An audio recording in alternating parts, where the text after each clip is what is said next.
Hi everyone, this is Ajay Shah from KD groups. So हमने ये देखा है कि जब भी कोई कस्टमर ये फैसला लेता है कि उसको अपनी किसी बिल्डिंग का कंस्ट्रक्शन करवाना है, तो एक दुविधा में जाकर के फंसता है। वो दुविधा ये है कि उसको लगता है काम अपना वो खुद से कराए या फिर किसी प्रोफेशनल टीम जैसे हम इस काम को करते हैं हमें वो दे या नहीं दे। इस बात की दुविधा में वो आदमी जो है फंसा हुआ है। लिहाजा इस वीडियो को बनाने का पर्पस यही है कि ऐसे कस्टमर जो इस दुविधा डिलेमा में हैं, तो हम उन्हें बताने की कोशिश करेंगे कि उनके साथ क्या परेशानी होगी, इसके एडवांटेजेस क्या है, इसके डिसएडवांटेजेस क्या है, हम इस पर जो चर्चा करेंगे। तो मान लीजिए आपने ये फैसला लिया कि आपको जो अपना काम है, कंस्ट्रक्शन है, घर का कंस्ट्रक्शन है, वो खुद से कराना है। तो सबसे पहली चीज़ तो यहाँ पर ये है कि किसी भी कंस्ट्रक्शन कराने से पहले आपको उस कंस्ट्रक्शन पर्पस के लिए जो आर्किटेक्ट का प्लान है वो पूरा का पूरा प्लान तैयार करना पड़ेगा। उसमें फ्लोर प्लान से लेकर के प्लम्बिंग के प्लान हो गए, इलेक्ट्रिकल के प्लान हो गए, आपका सामने का 3D एलिवेशन व्यू हो गया। इन कामों के लिए आपको किसी आर्किटेक्ट की आवश्यकता पड़ेगी। किसी न किसी आर्किटेक्ट से आपको इस सर्विस को लेना पड़ेगा। और जब भी आप किसी आर्किटेक्ट की सर्विस को लेंगे तो आपको उस सर्विस के लिए 50,000 लाख रुपए, 1.5 लाख रुपए जो आपको खर्च करने पड़ेंगे। लेकिन अगर आप हमारी कंपनी से काम करवाते हैं तो हमारी कंपनी जो ये जो आर्किटेक्ट का प्लान है ये आपको पूरी तरह से हमारी तरफ से एक एडिशनल कॉम्प्लीमेंट्री सर्विस मिलता है। तो आपको हमसे काम कराने में और ख़ुद से काम कराने में पहला फ़ायदा या नुकसान जो है वो ये है। दूसरी बात यह है कि जब आप काम खुद से कराएंगे, खुद से आप साइट पे काम कराने को उतरेंगे, तो आपको एक परेशानी आएगी ड्राइंग के एग्जीक्यूशन में। ऐसा आमतौर पर समझा जाता है कि ड्राइंग का जो रीडिंग है वो काफ़ी आसान होता है, पर ऐसा नहीं है। अगर आप एक्सपर्ट नहीं हैं, अगर आप सिविल इंजीनियरिंग बैकग्राउंड से नहीं हैं, तो कहीं ना कहीं ड्राइंग को पढ़ने में, ड्राइंग में कितने जो ड्राइंग आप देखते हैं, ड्राइंग का मतलब सिर्फ एक फ्लोर प्लान नहीं होता। आमतौर पर लोग समझते हैं कि एक फ्लोर प्लान हो गया जिसमें हमने बेडरूम, ड्राइंग रूम्स वगैरह सबको अरेंज कर दिया। ऐसा नहीं है। मेन जो ड्राइंग की रीडिंग है वो चैलेंज है कि फाउंडेशन में स्टील्स जो है उसका डायमेंशन क्या है, कितने नंबर ऑफ़ स्टील्स डाले जा रहे हैं, बीम में किस तरह की स्टीलें डाली जा रही है। ये टेक्निकल चैलेंजेस जो है आपको आएंगे ड्राइंग की रीडिंग के एग्जीक्यूशन में। लेकिन अगर आप हमारी कंपनी से काम करते हैं तो हम आपको एक डेडिकेटेड इंजीनियर देते हैं जो कि पूरी तरह से साइट पर रह करके उस ड्राइंग के एक एक चीज़ को जो है ग्राउंड लेवल पे इसको एग्जीक्यूट करते हैं। तीसरी चीज़, अगर आप खुद से काम करवाते हैं तो ये है टाइम। हमारा मानना है कि कस्टमर जो कि 1 करोड़ 2 करोड़ रुपए खर्च करके अपने किसी बिल्डिंग का कंस्ट्रक्शन करवा रहा है, तो ऐसे कस्टमर के पास कहीं ना कहीं समय की कमी है, क्योंकि वो पैसा कमाने में अपने किसी जॉब में, बिजनेस में व्यस्त है। लेकिन आप खुद से काम करवाते हैं तो आपको बहुत ज़्यादा समय जो है लगने वाला है। ड्राइंग बनाने से लेकर के, जितने वेंडर्स उनको कलेक्शन से लेकर के, मटेरियल आप परचेस करने जाएंगे, आपका टाइम जाएगा। मटेरियल वाला आपको फ़ोन करके कहेगा कि हम सुबह 4 बजे मटेरियल गिराने आ रहे हैं, नो एंट्री जोन है। इन तमाम चीज़ों पे आपका समय जो है बहुत ज़्यादा खर्च होने वाला है।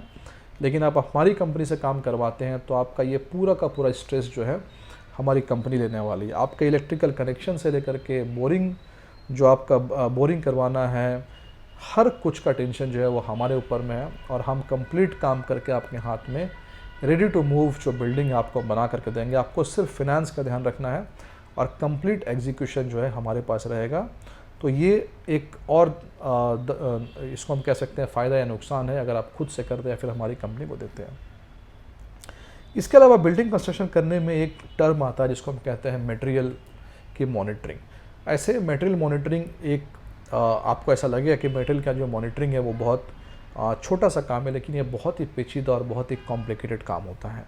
मटेरियल मॉनिटरिंग का मतलब होता है कि सबसे पहला मान लीजिए कि आपने डिसीजन लिया कि आपको नुवोको का सीमेंट लगाना है।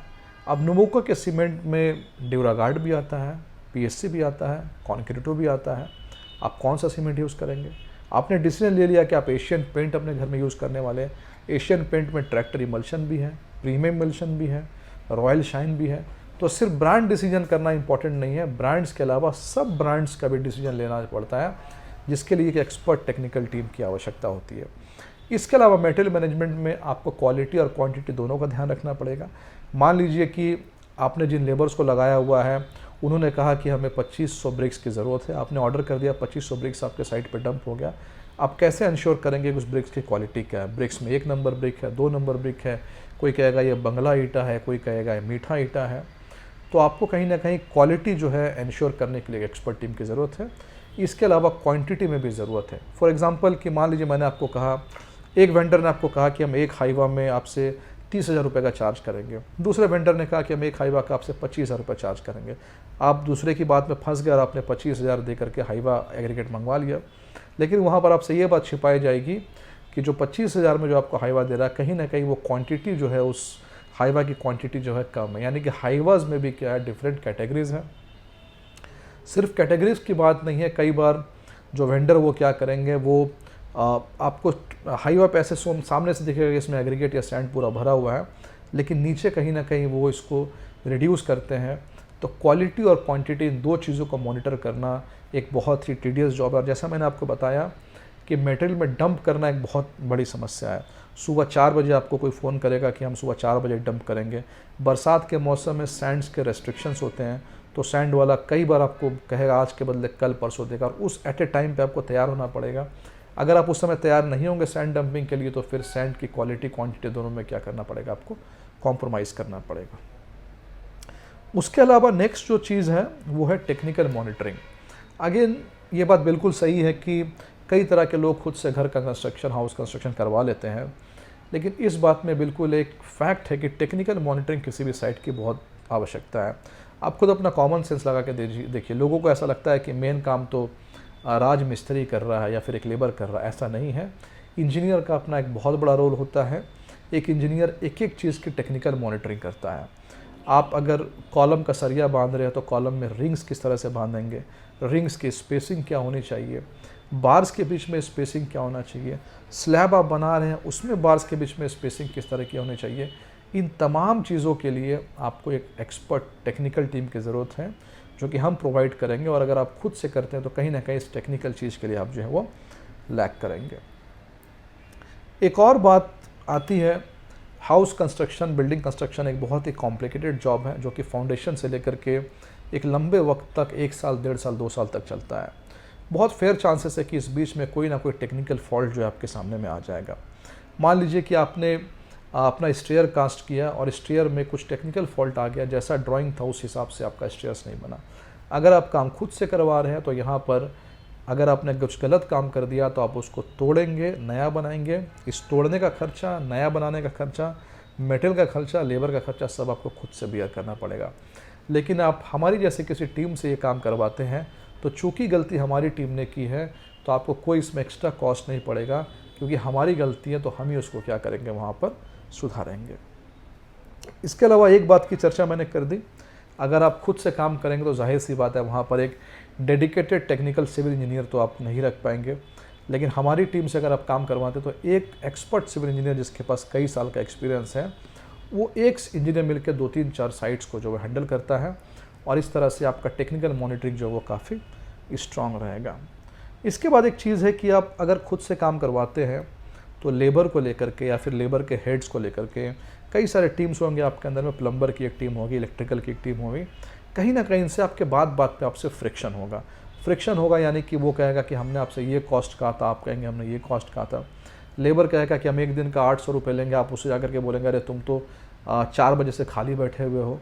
ये फ्रिक्शन आपको पूरे टाइम जो है झेलना पड़ेगा। लेकिन आप हमसे काम करवाएंगे तो ये हमारा सिर दर्द है। लेबर अगर काम नहीं कर रहा है और उसको पैसा ज़्यादा जा रहा है तो हमारे ऊपर वो जा रहा है। लेकिन आप इस चीज़ से बच जाएंगे कि इतने सारे लेबर का जो फ्रिक्शन आपके बीच में आएगा, उस फ्रिक्शन का सारा स्ट्रेस कौन लेगा, हम लेंगे, आपको उसको लेने की ज़रूरत नहीं है। इसके बाद अगर आप लेबर से डायरेक्टली काम करवाते हैं, खुद से चीज़ों को करवाते हैं, तो एक बहुत बड़ी समस्या आती है, वो होता है लेबर कई बार काम छोड़ कर चला जाता है। कई बार लेबर सैटरडे को जाएगा, उसके बाद वो ट्यूसडे को वापस आएगा। कई बार वो अपने गांव वापस चला जाएगा, फेस्टिवल से बहुत तरह की छुट्टियां करेगा। तो अगेन बीच बीच में काम छोड़ के जाएगा और आपको बीच बीच में नए नए टीम्स को हायर करना पड़ेगा। टाइल्स लगा रहा है, उसने थोड़ा सा काम किया, फिर आप नए टाइल्स मिस्त्री को ढूंढ रहे हैं। प्लम्बिंग थोड़ा सा किया, फिर आप नए प्लम्बर को ढूंढ रहे हैं। नए प्लम्बर को परेशानी होगी कि उसको पता ही नहीं है पहला प्लम्बर ने क्या किया, नया काम किया है। अगर आप हमसे काम करवाते तो ये सारा स्ट्रेस अगेन जो है हमारा रहेगा, क्योंकि हमारे पास बहुत डिफरेंट टीम्स है। एक प्लम्बर काम कर रहा, काम छोड़ा, तुरंत हमने दूसरे प्लम्बर को वहाँ पर डिप्यूट कर दिया। तो यहाँ पर एक परेशानी है जिससे आप बच सकते हैं हमारी कंपनी से काम कराने में। लेकिन आप खुद से कराएंगे तो आपको ये लेबर का फ्रिक्शन जो है झेलना पड़ेगा। एक और सबसे बड़ी चीज़ आती है, वो आता है पोस्ट कंस्ट्रक्शन सर्विसेज। अगर आप खुद से काम कराते हैं तो काम में देखिए, कोई भी बिल्डिंग कंस्ट्रक्शन, जब कंस्ट्रक्शन के बाद कई सारी छोटी छोटी चीज़ें प्रॉब्लम जो अगर आती है तो ये काफ़ी स्वाभाविक बात है। अगर आप खुद से काम करवाते हैं तो उसके बाद जो पोस्ट कंस्ट्रक्शन का जो भी कॉस्ट है या फिर जो पेन है वो भी आपको ही लेना पड़ेगा। और आप तुरंत मान लीजिए छोटा सा प्लम्बिंग में कुछ इशू आ गया, थोड़ा सा कुछ पेंट में कोई ऐसा इशू आ गया, तो आपको वापस से उसी टीम को बुलाने के लिए आपको काफ़ी ज़्यादा खर्च भी करना पड़ेगा। लेकिन आप हमसे काम करवाते हैं, मान लीजिए काम करने के बाद हो सकता है कोई बहुत बड़ी चीज़ नहीं है, किसी प्लम्बिंग में कुछ इशू आ गया, इलेक्ट्रिकल का कुछ इशू आ गया, तो हमारे पास टीम्स ऑलरेडी क्या है, हमारे पास है, तो तुरंत से वो टीम जाएगी और उस चीज़ को क्या करेगी, सही कर देगी। अब इसके बाद लास्ट में जो सबसे बड़ी चीज़ आती है, कस्टमर को ऐसा लगता है कि वो खुद से काम करेगा तो वो कॉस्ट जो है वो कॉस्ट को बचा सकता है। तो अगेन मैं यहाँ पर काउंटर करूँगा कि अगर आप खुद से काम करते हैं और आप हमारे थ्रू काम करवाते हैं तो कॉस्ट की बात करें तो कॉस्ट ऑलमोस्ट सेम पड़ेगा। हो सकता है आपका कॉस्ट जो है वो ज़्यादा ही पड़ जाए पर हमसे कम नहीं पड़ेगा। अब आप कहेंगे इसके पीछे लॉजिक क्या है, तो लॉजिक बहुत सिंपल है। अगर मान लीजिए कि हम एक साथ में 10 साइट्स के स्टील ऑर्डर करते हैं और आप अपने एक साइट के स्टील ऑर्डर करेंगे, तो समझने वाली बात है कि हमें 10 साइट के स्टील ऑर्डर करने में कम से कम आपके कॉस्ट से 10% 15% हमें जो कॉस्टिंग कम पड़ेगा। टाइल्स एक बार में हम बहुत मास में मांगेंगे तो हमें जो है कॉस्टिंग उसका बहुत कम पड़ जाएगा। इसके अलावा हम इस बात का ध्यान रखेंगे कि जितनी ज़रूरत है उतना ही हम सामान ऑर्डर करेंगे। मान लीजिए कल को स्लैब कास्टिंग होना है, हमारे इंजीनियर ने कैलकुलेट करके बता दिया कि यहाँ पर से XYZ kg स्टील की ज़रूरत है, हम उतना ही स्टील साइट पर डंप करवाएंगे। लेकिन आप ये नहीं कर सकते हैं, क्योंकि क्या होगा, आपको जो नीचे के लेबर्स है वो कहेंगे 1 kg स्टील चाहिए तो आपको बता देंगे 1.25 kg स्टील चाहिए, और बाकी जो स्टील क्या होगा वो चोरी हो सकता है। पर हम इस चीज़ को ध्यान में रखें क्योंकि हमारा प्रॉफिट मार्जिन कम हो जाएगा, क्योंकि अगर हमारे यहाँ से एंड से स्टील चोरी होता है, कोई सामान चोरी होता है, हमें कोई सामान महंगा मिलता है, तो अल्टीमेटली वो कॉस्ट किसके ऊपर जाएगा, हमारे ऊपर जाएगा। यानी कि मेन मटेरियल का सेविंग जो हमारा है वो है मेन कॉस्ट का सेविंग जो वो है मटेरियल में है, जहाँ पर हम मास लेवल में मटेरियल मंगाते हैं, मटेरियल की चोरी को रोकते हैं, जितनी ज़रूरत है उतने ही मटेरियल को मंगाते हैं, लेबर से इफ़िशिएंटली काम करवाते हैं। तो इस चीज़ में जो सेविंग हो जाता है वही सेविंग जो है हमारा मेन प्रॉफिट है, जो आपके खाते में नहीं आने वाला है। उम्मीद है कि मैंने इस वीडियो में चीज़ों को काफ़ी क्लियर किया होगा। और अगर आप इस चीज़ में दुविधा में है कि कंस्ट्रक्शन आपको खुद से कराना है या हमारी जैसे किसी एक्सपर्ट कंपनी से कराना है, तो इस वीडियो के बाद में आपकी दुविधा थोड़ी सी जो कम हुई होगी। So thank you very much. हमारे चैनल को सब्सक्राइब कीजिए ऐसे वीडियोज़ के लिए। Thank you.